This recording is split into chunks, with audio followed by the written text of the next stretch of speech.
आज की क्लास से हम गुणों पर डिस्कशन करेंगे। देखते हैं क्या है। पदार्थ में संसार के परिवर्तनशील गुणों के संरचना है। इन गुणों को सत्व, रजस व तमस की संज्ञा दी गई है। भौतिक संसार का निर्माण रजोगुण से होता है। ठीक है, निर्माण सृष्टि। उसका पालन सतोगुण से होता है और उसका विनाश तमोगुण से होता है। ये गुण पदार्थ में, जगत में, यानी कि भौतिक जगत में सर्वत्र विद्यमान है और इसलिए संपूर्ण भौतिक विश्व में प्रत्येक घंटे, प्रत्येक मिनट, प्रत्येक क्षण में सृष्टि, पोषण और विनाश की क्रिया हो रही है। क्या ये देख पा रहे हैं आप? प्रत्येक क्षण सृष्टि हो रही है, कोई जन्म ले रहा है, उसका पालन हो रहा है और फिर मृत्यु हो रही है। हर क्षण ये क्रिया हो रही है। पदार्थ में विश्व का सर्वोच्च ग्रह ब्रह्मलोक भी प्रकृति के इन्हीं गुणों से युक्त है। तो ठीक है सबसे मतलब टॉप पे आता है ब्रह्मलोक, लेकिन है तो भौतिक जगत में ही और इस वजह से यह भी इन गुणों से युक्त है। यद्यपि उस ग्रह में सत्व गुण के आधिक्य के कारण जीवन अवधि 43 lakh into 1000 into 2 into 30 into 12 into 100 और सौर वर्ष कही जाती है। तो देखिए ब्रह्मलोक में ब्रह्मा जी की जो परम आयु है वह कितनी है? ब्रह्मा जी की एक रात, हमने डिस्कस किया था श्लोक, ब्रह्मा जी की एक रात मतलब चतुर्युग, जो भी चारों युग है, उसको जब हम 1000 से गुना करते हैं तो वह ब्रह्मा जी की एक रात होती है। और इतना ही लंबा ब्रह्मा जी का दिन भी होता है। और यह सिर्फ ब्रह्मा जी के 24 आवर्स हुए हैं और ब्रह्मा जी की परम आयु होती है 100 वर्ष। तब देख लीजिए कितना लंबा समय है। ये हमारे लिए लंबा हो सकता है, लेकिन शाश्वत काल में, शाश्वत रूप से यह कुछ भी नहीं है। जब भगवान एक बार सांस लेकर बाहर छोड़ते हैं, बस उतने में ही ब्रह्मा जी की परम आयु समाप्त। इस तरह से तो ये ब्रह्मा जी की आयु है। तो शाश्वत रूप से आप देखेंगे बहुत छोटी है, लेकिन भौतिक रेफरेंस में अगर देखा जाए तो ब्रह्मलोक में सबसे ज्यादा समय होता है। समय की अवधि यहां पर बताई जा रही है, जीवन अवधि, और सौर वर्ष कही जाती है। सौर वर्ष मतलब सोलर ईयर, मतलब कि 365 दिन को सोलर ईयर कहते हैं। इतना लंबा जीवन काल होने पर भी ब्रह्मलोक का नाश होता है। यद्यपि पृथ्वी के जीवन की तुलना में ब्रह्मलोक का जीवन बहुत अधिक लंबा होता है, लेकिन ब्रह्मलोक में जो लोग रह रहे हैं उनके लिए वह वैसे ही है जैसे कि हमें यहाँ पर दिखता है। अरे इतनी जल्दी दिन भी हो गया और अब इतनी जल्दी शाम भी हो जाएगी, फिर सोने का भी समय हो जाएगा, फिर सुबह भी हो जाएगी इतनी जल्दी। तो उस तरह से वहां पर भी इसी तरह से जो दिन है वो दौड़ रहा है। तो हाँ, ये बात यहाँ पर बताई जा रही है कि पृथ्वी के जीवन की तुलना में ब्रह्मलोक का जीवन बहुत अधिक लंबा होता है, किंतु प्रति पदार्थ में संसारों के, यानी कि आध्यात्मिक जगत के शाश्वत जीवन की तुलना में यह केवल एक क्षणिक चिंगारी है, एक सेकंड की तरह। परिणाम स्वरूप भगवत गीता के वक्ता भगवान श्री कृष्ण प्रति पदार्थ में विश्व का महत्व बताते हैं, जो उनका अपना धाम है। श्री कृष्ण उपदेश देते हैं कि ये जो भी संख्या है कि अंत में पदार्थ में विश्व के सभी ग्रह नष्ट हो जाते हैं। तो ये बात पता होनी चाहिए कि ब्रह्मा जी के हर दिन में सृष्टि होती है और वापस से रात में सॉरी प्रलय होती है और फिर वापस से बाद में सृष्टि होती है। हर दिन का काम है ये ब्रह्मा जी का। प्रलय होना, फिर सृष्टि करना, फिर प्रलय होती है, फिर सृष्टि करना। हर दिन का ब्रह्मा जी का काम है ये। तो इसके अंत में पदार्थ में विश्व के सभी ग्रह नष्ट हो जाते हैं, ब्रह्मलोक के नीचे वाले सभी लोग। और इन पदार्थ में ग्रहों पर रहने वाले जीव भी इन पदार्थ में ग्रहों के विनाश के साथ साथ भौतिक दृष्टि से नष्ट हो जाते हैं। भौतिक दृष्टि से नष्ट हो जाते हैं का मतलब समझ पा रहे हैं? जितना भी भौतिक व्यक्ति ने एकाग्र किया, जितनी भी उसने प्रतिष्ठा, फेम वगैरह कमाया, धन कमाया, जो भी उसने पदवी कमाई, वो सब कुछ नष्ट हो जाता है।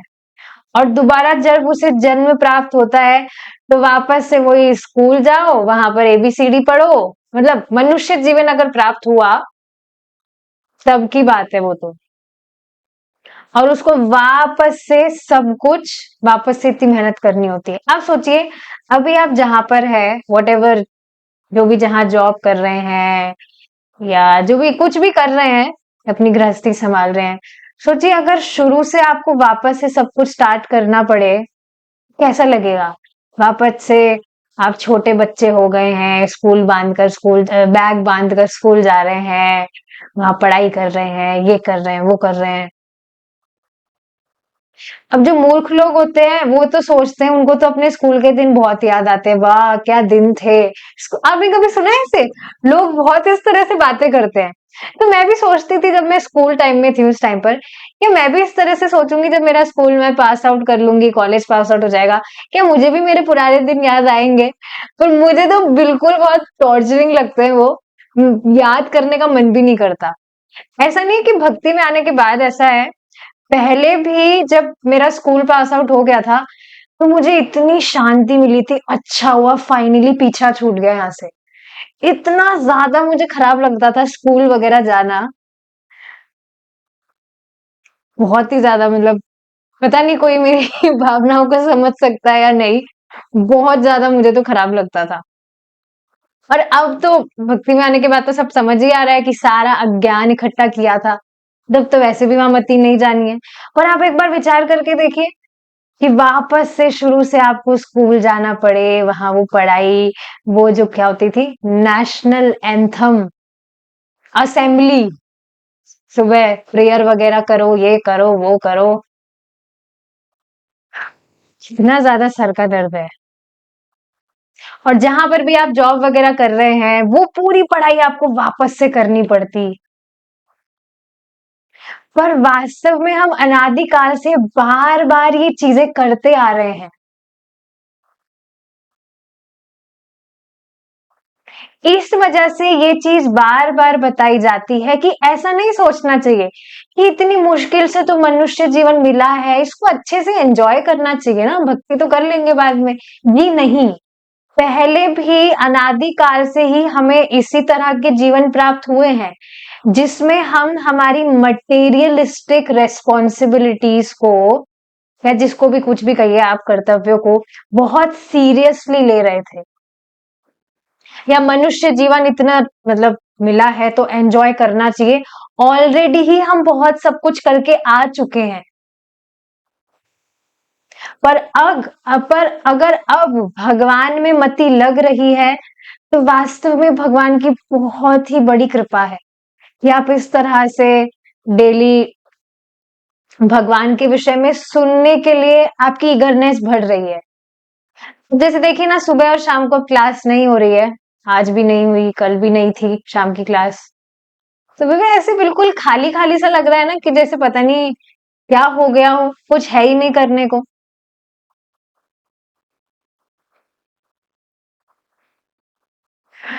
अभी बीच में भी जब महाराज की कथा हुई थी तो सच में मुझे, मतलब आई वॉज रियली मिसिंग शाम का कीर्तन होना। और मतलब मैं वेट करती रहती हूँ कि कब शाम होगी, शाम का कीर्तन होगा, क्लास होगी।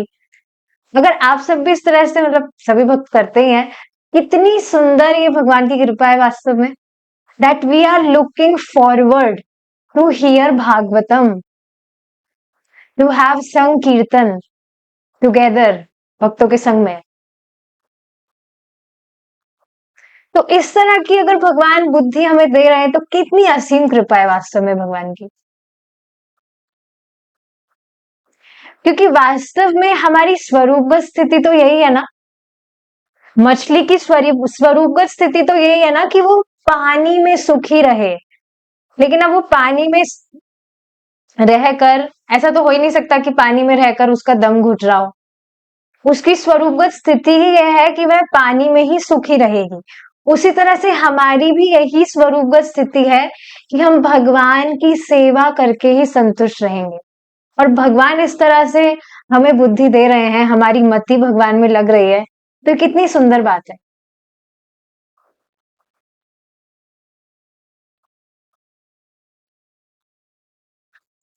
तो ये सारी बातें हैं कि ये जो भौतिक ग्रह है इसके साथ साथ भौतिक दृष्टि से हमारे देह का भी, एक बार वापस पढ़ने दीजिए। इन पदार्थ में ग्रहों पर रहने वाले सभी जीव भी इन पदार्थ में ग्रहों के विनाश के साथ साथ भौतिक दृष्टि से नष्ट हो जाते हैं, किंतु जीवात्मा संवैधानिक दृष्टि से एक प्रति पदार्थ में कण है।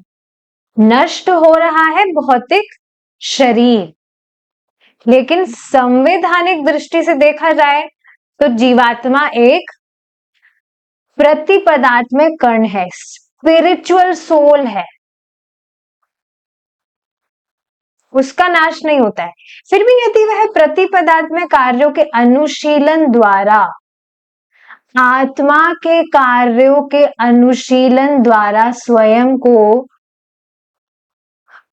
प्रति पदार्थ में संसार मतलब कि आध्यात्मिक संसारों के क्षेत्र तक उन्नत नहीं करता, तो पदार्थ में संसारों यानी कि भौतिक संसारों के विनाश के समय उसका भौतिक दृष्टि से विनाश होता है, और नवीन पदार्थ में संसार के पुनर्जन्म के साथ उसे पदार्थ में रूप में पुनः जन्म लेना पड़ता है।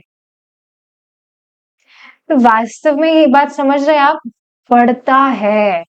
हमारा यहाँ पर हैप्पी बर्थडे नहीं होता है, वास्तव में हमें भौतिक जगत में फेंक दिया जाता है। ठीक है, भक्ति नहीं करी थी ना, मौका दिया था, फिर भी भक्ति नहीं हुई ना, वापस आओ यहाँ पर। पटक दिया जाता है इस भौतिक जगत में।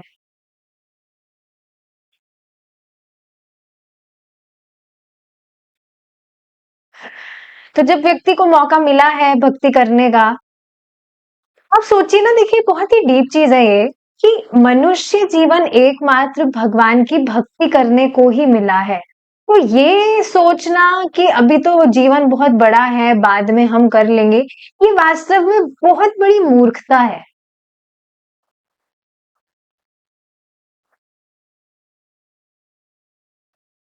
जिस एकमात्र लक्ष्य की प्राप्ति के लिए यह सुविधाएं हमें प्राप्त हुई है, और फिर भी हम नेग्लेक्ट करके हम सोच रहे हैं कि हम बाद में कर लेंगे अच्छे से फ्री होकर, तो बिल्कुल भी वो ठीक चीज नहीं है।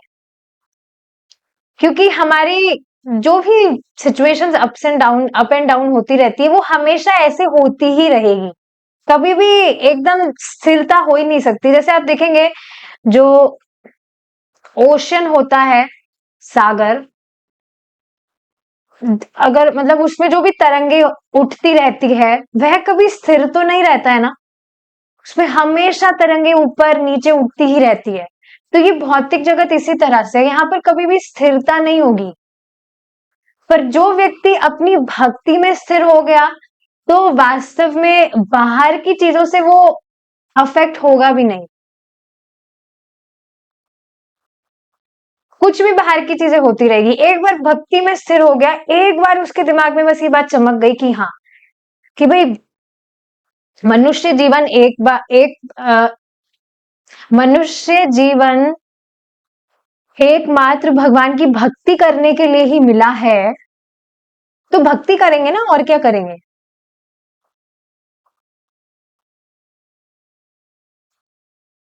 लेकिन अगर व्यक्ति ऐसा नहीं करता है तो क्या होता है, जब इस पदार्थ में संसार का विनाश हो जाता है तो वापस से जब इसकी सृष्टि होती है तो फिर वापस से व्यक्ति को भौतिक रूप में पुनः जन्म लेना पड़ता है। दूसरे शब्दों में उसे बार बार होने वाले जन्म और मृत्यु की वेदनाओं को सहन करना पड़ता है। जैसे पहले तो मैं ठीक है फिर भी काफी बार आलस कर जाती थी क्लासेस वगैरह में, लेकिन इन दिनों अभी भी ऐसा नहीं है कि मतलब ऐसे दिमाग में बहाने नहीं आते कि डेली तो कर ही रहे हैं, आज मार लेते हैं छुट्टी, क्या बात है। लेकिन फिर दिमाग में मेरी एक चीज आती है, अगर भगवान भक्ति करने को मौका दे रहे हैं लेकिन फिर भी अगर मैं काम चोरी कर रही हूँ, भक्ति चोरी कर रही हूँ, तो ये तो वास्तव में अच्छी चीज नहीं है ना। अगर आप विचार करेंगे तो आप पाएंगे कि वास्तव में भगवान हमको कितनी सही स्थिति में रखे हुए हैं जहां से हम भगवान की बहुत अच्छे से भक्ति कर सकते हैं। लेकिन अगर फिर भी हम उस मौके का फायदा नहीं उठा रहे तो ये तो बिल्कुल भी अच्छी बात नहीं होगी।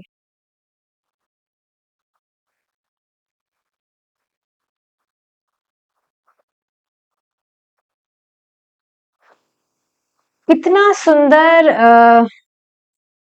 वास्तव में कितना सुंदर भाग्य है उन माताजी का हु आर हाउस वाइफ्स, जिनको बाहर जाकर काम नहीं करना पड़ता है।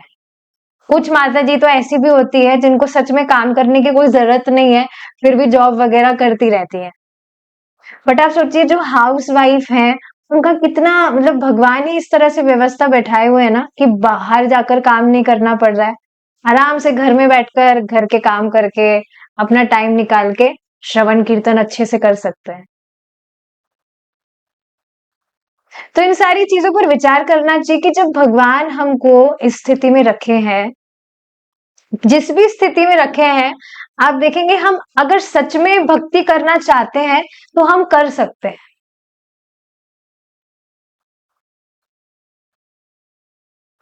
और करना चाहिए। केवल वे ही जीवात्माएं जो पदार्थ में जीवन की प्रकट अवस्था में पूर्ण पुरुषोत्तम भगवान की प्रेम में सेवा में लग जाती है, पदार्थ में शरीर छोड़ देने के बाद निसंदेह प्रति पदार्थ में संसारों में चली जाती है। तो जब भगवान के द्वारा इस तरह से अवसर प्राप्त होने पर, देखिए सबसे बड़ा अपॉर्चुनिटी क्या है कि हमें इस प्रोसेस के विषय में मालूम चला है। क्या ये सबसे बड़ी कृपा नहीं है भगवान की? नहीं तो भक्ति में आने से पहले पता ही नहीं था ना कि ऐसा कुछ कृष्ण भावनामृत भी कुछ होता है क्या। तो वास्तव में सबसे बड़ी सबसे असीम कृपा तो यह है कि हमें इस प्रोसेस के बारे में पता चला है। नहीं तो ऐसे ऐसे देश हैं जहां पर लोग मतलब ठीक है अपना जीवन वो जी रहे हैं, लेकिन उन्होंने कभी कृष्ण शब्द भी नहीं सुना, कृष्ण भी उन्होंने कभी नहीं सुना है। और ऐसे लोग सच में हैं। ठीक है, हम पहले ये नहीं जानते थे कि भगवान कृष्ण परमेश्वर है, पर कृष्ण तो हमने सुना ही ना। भगवान कृष्ण के मंदिर भी जाते हैं, जन्माष्टमी सेलिब्रेट करते हैं एंड ऑल। पर काफी लोग ऐसे हैं जिन्होंने तो कभी कृष्ण सुना ही नहीं, उनकी भक्ति करना तो बहुत दूर की बात है। तो भगवान हमें इस प्रोसेस पर लेकर आए। वास्तव में भगवान हमारे जीवन में व्यक्तिगत रूप से हस्तक्षेप किए हैं। Krishna has interfered in our life.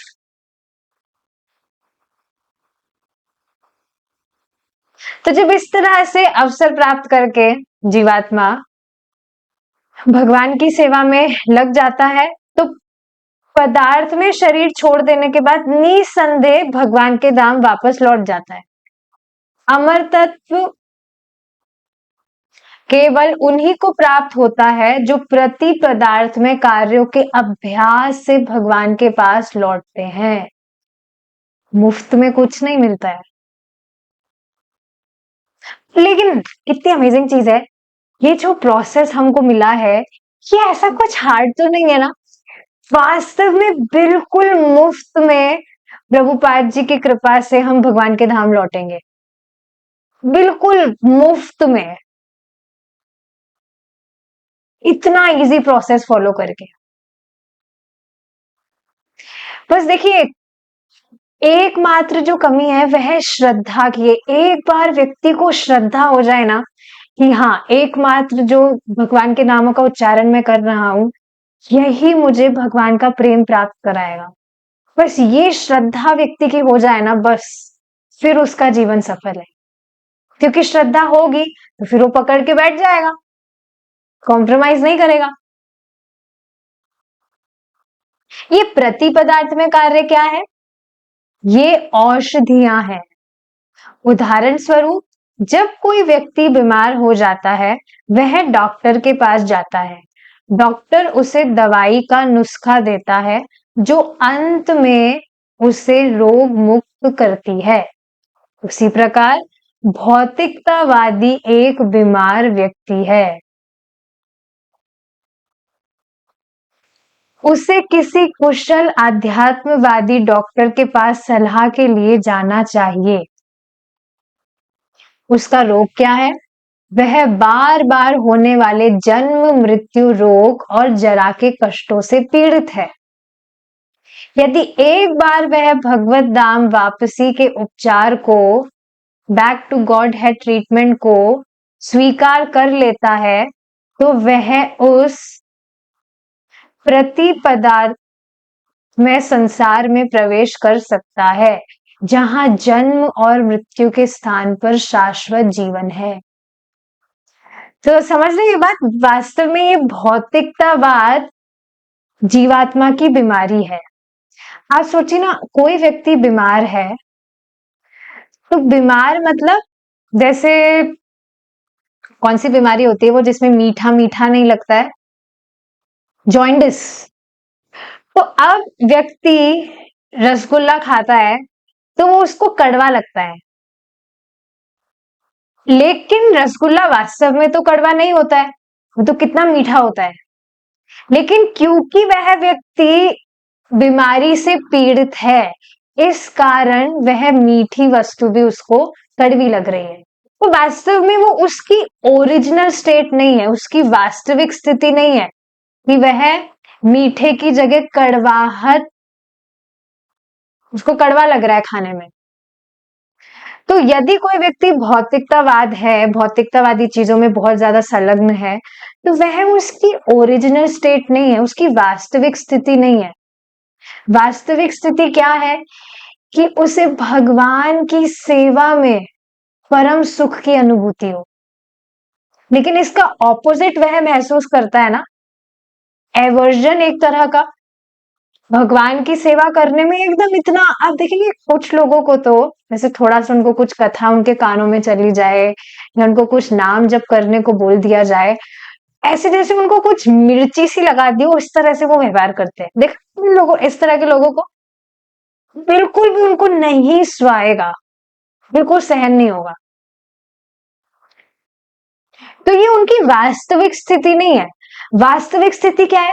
भगवान के नामों का जप कर रहे हैं, उनके विषय में सुन रहे हैं, तो एकदम बस एकदम मंत्रमुग्ध हो जाए व्यक्ति। इस तरह की स्वरूपगत स्थिति है जीवात्मा की। लेकिन अगर वह उसके बिल्कुल विपरीत व्यवहार कर रहा है, तो वास्तव में वो बीमारी से युक्त है। तो वास्तविकता में जो प्रति पदार्थ में कार्य हैं, जो भी स्पिरिचुअल एक्टिविटीज प्रैक्टिसेस हम फॉलो कर रहे हैं, यह हमारे लिए औषधि की तरह है। जैसे हम बीमार होते हैं तो हम औषधि भी अगर खाते हैं, दवाई वगैरह भी खाते हैं, तो मन तो नहीं करता है, पर फिर भी उसको हम खाते हैं, तो हमारी जो बीमारी है उसका निर्मूलन होता है। उसी तरह से ये जो स्पिरिचुअल प्रैक्टिसेस हम फॉलो कर रहे हैं, ये हमारी जो भौतिकतावाद बीमारी है, इसका पूरी तरह से नाश कर देंगी। और देखिए, कुछ भी ऐसी इधर उधर की बात नहीं है, आप स्वयं ही अपने जीवन में इस चीज को अनुभव कर सकते हैं। खुद बताइए, आपने जिस दिन से भक्ति करना स्टार्ट किया था, उस समय जो आपको भगवान के प्रति जितना भी जो भी थोड़ा बहुत अट्रैक्शन था, और अब जो है उसमें कितना बड़ा भेद है। और इसी तरह से हम भक्ति करते जाएंगे तो आगे और कितना भगवान से प्रीति बढ़ेगी, उसको आप अभी से ही देख सकते हैं ना, कि अभी इतना सा टाइम फॉलो करने पर ही हमें भगवान इतने अच्छे लग रहे हैं। मतलब हमें भगवान की कथा सुननी है, भगवान के नामों का जप करना है, जैसे हमें टेस्ट भी ना मिल रहा उसमें, बट फिर भी हम उसको स्किप नहीं करना चाहते हैं। तो ये दिखला रहा है कि हमें ऑलरेडी टेस्ट है। भगवान के लिए हम कुकिंग करना चाहते हैं, डेली स्किप नहीं करना चाहते हैं कुछ भी। तो ये बात आप देख पा रहे हैं कि इतना सा टाइम फॉलो करके ही हमें इतना टेस्ट, मतलब इतने भगवान अच्छे लग रहे हैं। तो आगे जाके इसी तरह से करते करते हम किस स्टेज पर पहुंच जाएंगे, उस चीज को हम अभी से देख सकते हैं। तो यही चीज यहाँ पर बताई जा रही है। ठीक है, पदार्थ में संसार का प्रलय दो प्रकार से होता है। आंशिक प्रलय, प्रत्येक 43 लाख इंटू 1000 सौर वर्षों के अंत में अथवा ब्रह्मलोक के प्रत्येक दिन के अंत में होता है, जो कि भौतिक जगत में सर्वोच्च ग्रह है। तो ब्रह्मा जी के हर दिन के अंत में भौतिक ये जो संसार है इसकी प्रलय होती है।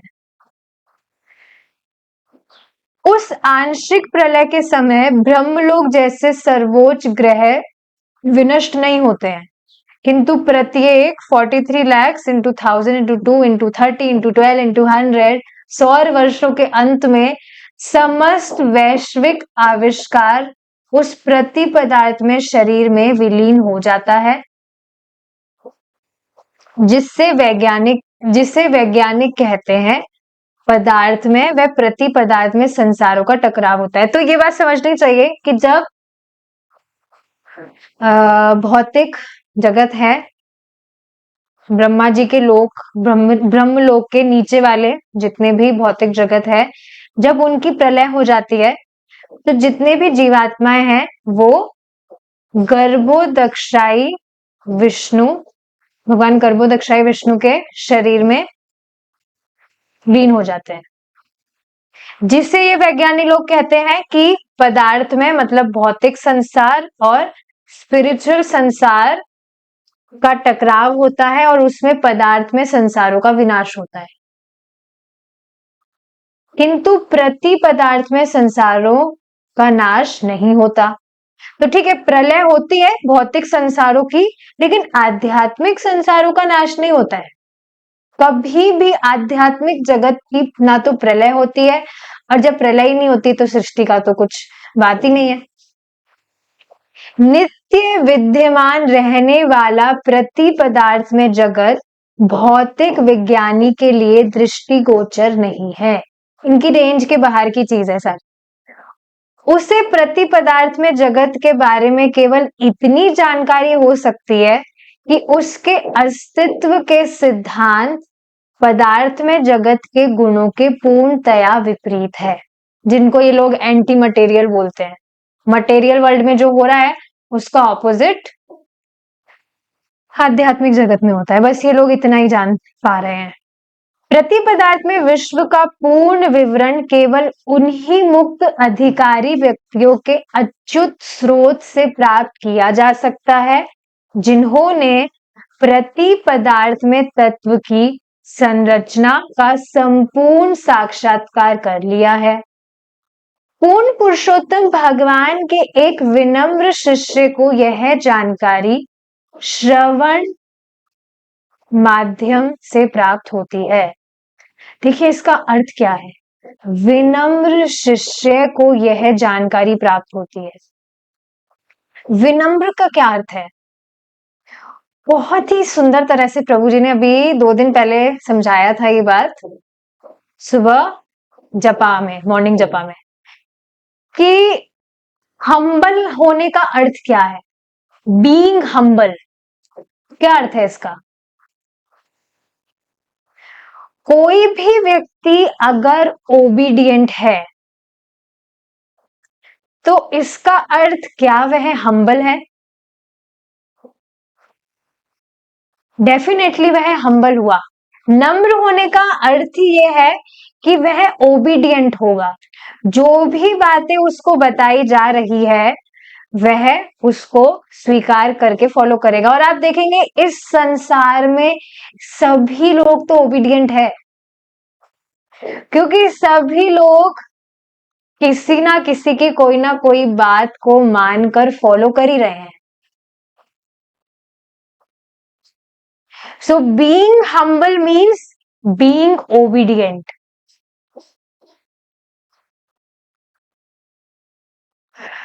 आप देख रहे हैं ये सबसे बड़ा गुण है वास्तव में, ओबीडियंट होना। और अब इस ओबीडियंट नेचर को ही व्यक्ति यहां भगवान के साथ जोड़ दे, भगवान की बातों को स्वीकार करके उसको फॉलो करना स्टार्ट कर दे, तो सोचिए कितना सुंदर भाग्य उसका निर्माण हो गया। तो वास्तव में ओबीडियंट तो सभी है, पर अब इसका बहुत ज्यादा फर्क पड़ता है कि अपनी इस क्वालिटी को वो लगा कहाँ रहा है।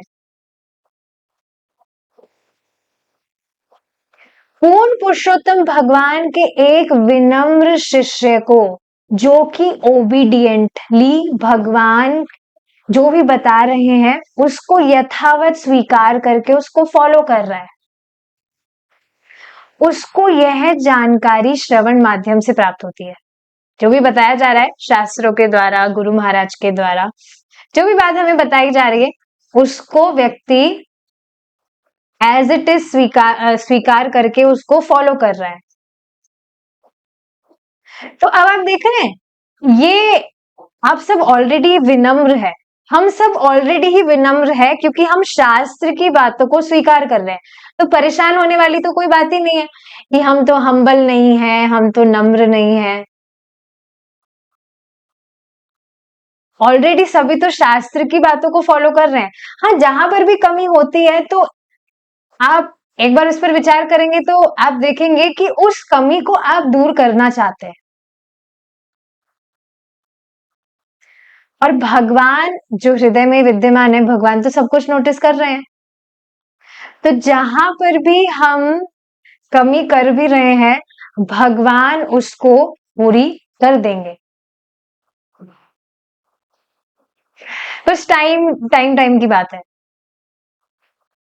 इस प्रकार यह वैदिक ज्ञान ब्रह्मा के हृदय में प्रदान किया गया, जो पदार्थ में सृष्टि के प्रथम जीव है। ब्रह्मा ने ही इस ज्ञान को नारद मुनि से कहा। उसी प्रकार पूर्ण पुरुषोत्तम भगवान श्री कृष्ण द्वारा भगवत गीता का ज्ञान सूर्य के अधिष्ठाता देव विवस्वान को दिया गया। और जब गुरु शिष्य श्रवण की परंपरा टूट गई तब भगवान कृष्ण ने भगवत गीता को कुरुक्षेत्र की रणभूमि पर अर्जुन के समक्ष दोहराया। दोहराने का अर्थ समझ रहे हैं? जो ज्ञान, जो भी नॉलेज भगवान ने विवस्वान को दिया, सूर्य देव के अधिष्ठाता, सूर्य के अधिष्ठाता देव विवस्वान को दिया, सेम टू सेम अर्जुन को दिया। एग्जैक्टली बिल्कुल सेम, कुछ भी उसमें कुछ भी कभी कुछ भी कमी नहीं हुई ना, उसमें कुछ एक्स्ट्रा भगवान ने अर्जुन को कह दिया, बिल्कुल एग्जैक्ट सेम टू सेम। सोचिए ना कितना ग्रेट ऑप्युलेंस है भगवान का, और भगवान के जैसे कोई हो भी नहीं सकते। उस समय श्री कृष्ण से दिव्य ज्ञान को प्राप्त करने के लिए अर्जुन ने एक शिष्य तथा विद्यार्थी की भूमिका निभाई। स्थूल भौतिकतावादियों की समस्त भ्रांत धारणाओं का निराकरण करने के लिए अर्जुन ने प्रासंगिक प्रश्न पूछे और श्री कृष्ण ने ऐसे उत्तर दिए कि कोई भी साधारण व्यक्ति उन्हें समझ सके। तो मैं परम पूज्य राधा गोविंद महाराज की कथा सुन रही थी। भीष्म स्तुति करके है, आप देखिएगा उसमें तो उसमें जो पितामह भीष्म है वो सभी उन चीजों का स्मरण करते हैं जो भी उन्होंने देखा था और भगवान के संबंध में उन्हें जो भी चीजें याद थी। तो उसमें से एक टॉपिक ये भी आता है कि कैसे पहले जो अर्जुन थे ही वाज सो मच एंथूज्ड युद्ध करने के लिए कि हाँ युद्ध करना है, चलिए देखते हैं किसके साथ कैसे कैसे करना है, योजना बनाएंगे। लेकिन उस टाइम पर भगवान ने ही उनके मन में मोह ला दिया था, मोह उत्पन्न कर दिया था। भगवान स्वयं कह रहे थे, मतलब ऐसे उंगली से दिखा दिखा कर कि अर्जुन देखो, ये तुम्हारे पितामह है जो तुमसे बहुत प्रेम करते हैं। ये तुम्हारे गुरु आचार्य हैं जिन्होंने तुम्हें इतने अच्छे से शिक्षा देकर तुम्हें इतना मतलब फर्स्ट क्लास धनुर्धारी बना दिया। इसी तरह से सबको उंगली से इशारा कर करके भगवान दिखा रहे थे और अर्जुन के हृदय में तुरंत मोह उत्पन्न हो गया था। पहले अर्जुन बहुत ज्यादा एंथुज थे कि हाँ युद्ध करना है, सबको हरा देंगे। लेकिन बाद में जब भगवान इस तरह से उनको बोल रहे थे तो फिर मोह आ गया। तो वास्तव में भगवान की ही सारी योजनाएं थी। भगवान को तो गीता का ज्ञान कहना था, तो भगवान ने ही इस तरह की सिचुएशंस डेवलप की थी जो भी अर्जुन के मन में मोह आया था। क्योंकि आप देखिए ना, अर्जुन तो भगवान के पार्षद हैं। भगवान के पार्षद होना मतलब कंप्लीटली भगवान पर डिपेंडेंट होना, कंप्लीट डिपेंडेंसी। जैसा भगवान कहेंगे वैसा ही हम करेंगे। लेकिन बाद में जब उनके हृदय में, उनके मन में जब मोह उत्पन्न हो गया तो भगवान को ही ज्ञान देने लगे। भगवान को कहने लगे कि आ, ये सब तो मेरे सगे संबंधी हैं और इन्हीं का इन्हीं से अगर मैं युद्ध करूंगा, इन्हीं को अगर मैं मारूंगा तो वास्तव में ये तो पाप होगा। तो वास्तव में अर्जुन भगवान से ये बात कह रहे थे कि आप में भी कुछ बुद्धि नहीं है, आप मुझसे पाप करवाने जा रहे हैं। इस तरह से महाराज समझा रहे थे। तो जो कि उनकी ये कुमति थी। वहां पर श्लोक में ये मेंशन है कि उनकी ये कुमति थी। और ये वास्तव में कितना बड़ा क्या कहेंगे उसको, कितना बड़ा मतलब उनके दिमाग में इस तरह से ये बात आना। अर्जुन स्वयं भगवान के पार्षद है लेकिन उनके दिमाग में ये बात आना कि भगवान जो करवा रहे हैं वो ठीक नहीं है। भगवान को भी बुद्धि नहीं है कि भगवान इस तरह से मुझसे ये सारा कार्य करा रहे हैं। तो वास्तव में ये सब कुछ भगवान की ही प्लानिंग थी कि उनके मन में इस तरह से मोह उत्पन्न हो और उनकी बुद्धि इस तरह से फिर गई वास्तव में। तो यहाँ पर बताया क्या जा रहा है, मैं क्या बताना चाह रही हूँ कि भगवान के जो पार्षद होते हैं उनकी इस तरह से बुद्धि नहीं होती है। They are completely dependent on Krishna. पर भगवान की योजना से कुछ भी हो सकता है। तो उसी तरह से यहाँ पर बताया जा रहा है कि स्थूल भौतिकतावादियों की समस्त भ्रांत धारणाओं का निराकरण करने के लिए अर्जुन ने प्रासंगिक प्रश्न पूछे जो भगवान की योजना से था। और भगवान श्री कृष्ण ने ऐसे उत्तर दिए कि कोई भी साधारण व्यक्ति उन्हें समझ सके। कोई भी साधारण व्यक्ति समझ सके का अर्थ ऐसा नहीं कि कोई भी समझ ही लेगा। मैं आपको बता रही हूँ ना कि जो अभी हमने जो गुणों के बारे में बात की, सतो रजो और तमो गुण, तो मैं उसी को, जो भी हम खाते पीते हैं, सबको पता है कि हमारा जो खाना है वो भी इन 3 कैटेगरीज में फॉल करता है। तो मैं ये इतनी सी बात उन प्रभु जी को समझा रही थी जो बाहर विदेश से हैं। उनके सब कुछ ऊपर से चला गया, कुछ भी उनको समझ में नहीं आया। तो जब तक व्यक्ति भगवान के नामों का उच्चारण नहीं करेगा तब तक वास्तव में उसे कुछ समझ आएगा ही नहीं। हाँ, बेसिक सी चीजें समझ में आ सकती है कि हम ये शरीर नहीं है, हम आत्मा है और भगवान कृष्ण परम ईश्वर है। ये सारी बेसिक चीजें समझ में आ सकती है, लेकिन जो थोड़ा डीप नॉलेज है वो बिल्कुल ऊपर से जाएगा। And now he has started chanting Hare Krishna महामंत्रा 11 टाइम्स, और वो प्रभुपाद जी की जो छोटी पुस्तक है वो भी सुन रहे हैं, वो जो भी इंग्लिश क्लासेस होती है, तो उनको समझ में आ रहा है। आप देख रहे हैं कैसे भगवान का नाम काम करता है। He is really grabbing the knowledge, क्योंकि भगवान के नाम की असीम कृपा है। जो भी व्यक्ति भगवान के नाम का उच्चारण करेगा, वो कोई भी व्यक्ति हो सकता है, अपने आप धीरे धीरे जैसे जैसे उसके हृदय की शुद्धि होगी, अपने आप चीजें समझ में आएंगी। मात्र वे ही व्यक्ति जो कि पदार्थ में संसार की रंगीनियों से प्रभावित हुए हैं, भगवान श्री कृष्ण के अधिकार को स्वीकार नहीं कर सकते। प्रति पदार्थ में जगत का विवरण समझने से पहले व्यक्ति को अपनी आदतों में और हृदय में बहुत निर्मल होना चाहिए। और ये निर्मलता कैसे आती है? भगवान के नामों का जप करने से। इस वजह से वेरी फर्स्ट थिंग, आप किसी को भी कुछ भी फिलॉसफी भी मत बताइए, बस आप मेक श्योर करिए कि वो हरे कृष्णा महामंत्र जप कर रहा है। सच में ये सबसे पहला फोकस हमारा होना चाहिए, that we just make him chant, make him और हर चांट।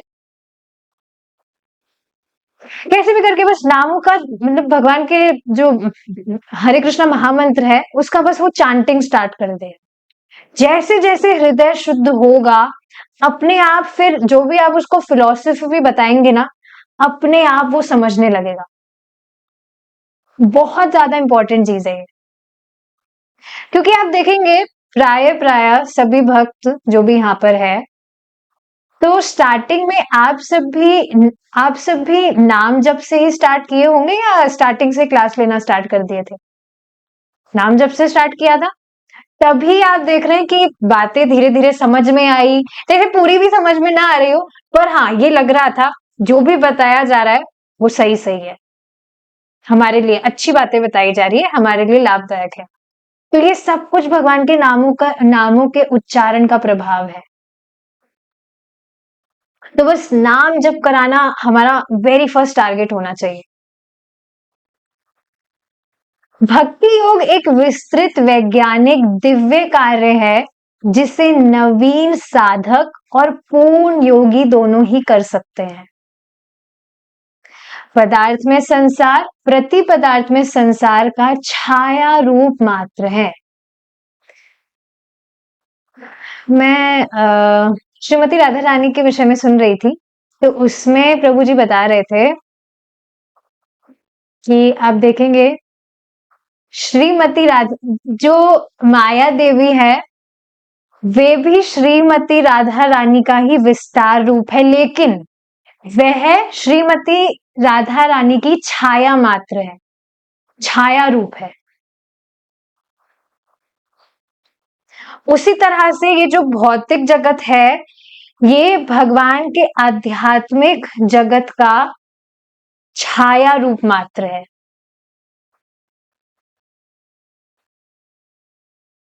ये बात है।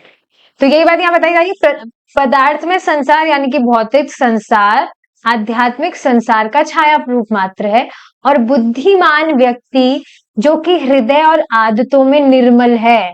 बार बार ये चीज मैं रिपीट करूंगी कि ये जो निर्मलता है ये भगवान के नामों के उच्चारण से ही आती है।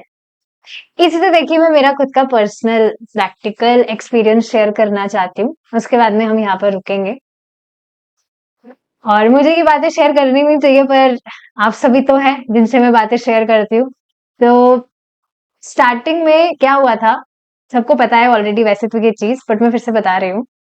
स्टार्टिंग में मैंने जो वर्कशॉप अटेंड की थी, तो उसमें सुबह हरे कृष्णा महामंत्र पर ही, सुबह मतलब ताकि सुबह 5 बजे का वो चैलेंज था, सुबह 5 बजे उठना है, तो सबकी नींद उड़ जाए, तो वो हरे कृष्णा महामंत्र कीर्तन पर डांस कराते थे।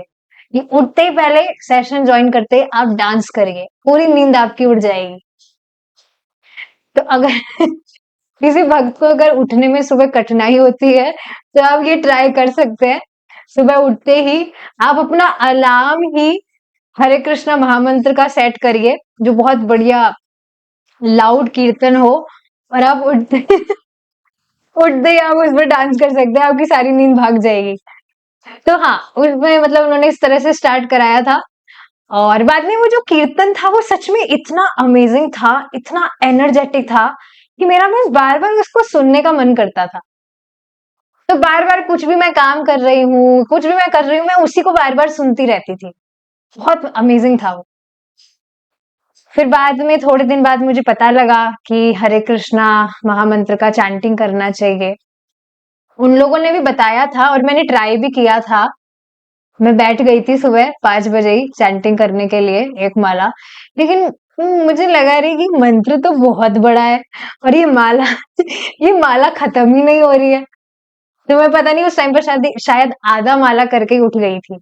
लेकिन बाद में किसी भक्त के द्वारा मुझे मालूम चला कि आप करिए, जैसे टाइम लगेगा 10 मिनट ही लगेंगे, ज्यादा नहीं लगेगा, आप करिए और अच्छा है करना।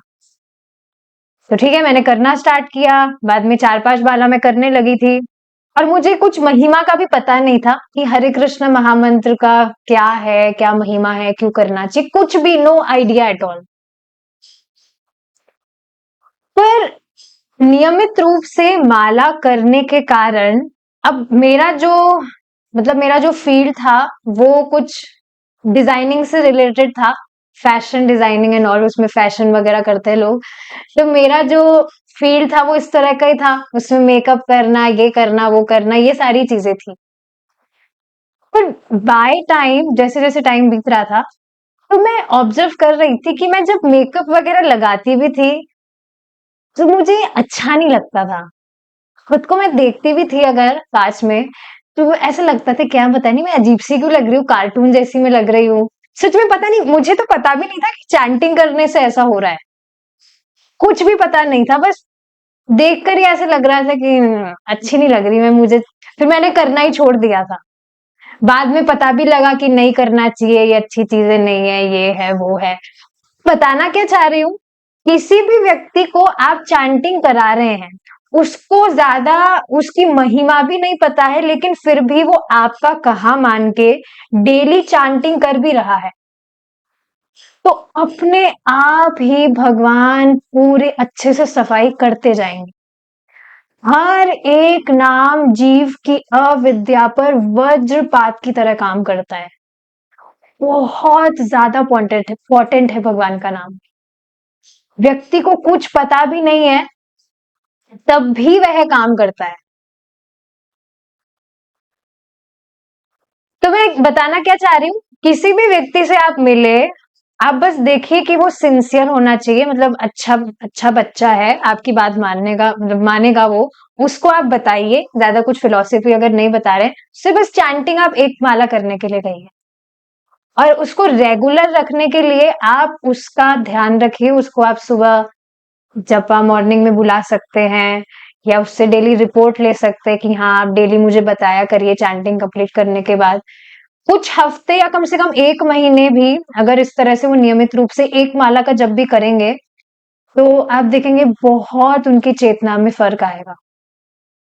Then you can start preaching him the philosophy. कितना सुंदर तरीका है। तो बस मेन फोकस रखिए कि आप चैंटिंग कराएं। जैसे जैसे हृदय शुद्ध होगा, फिर जो फिलॉसफी भी आप बताएंगे उन्हें, वो बहुत अच्छे से उसको पकड़ पाएंगे। ठीक है, इसी से हमारा जो डिस्कशन है हम आगे कंटिन्यू करेंगे if Krishna is willing. We will stop here. Hare Krishna. जय श्रीला प्रभुपाद।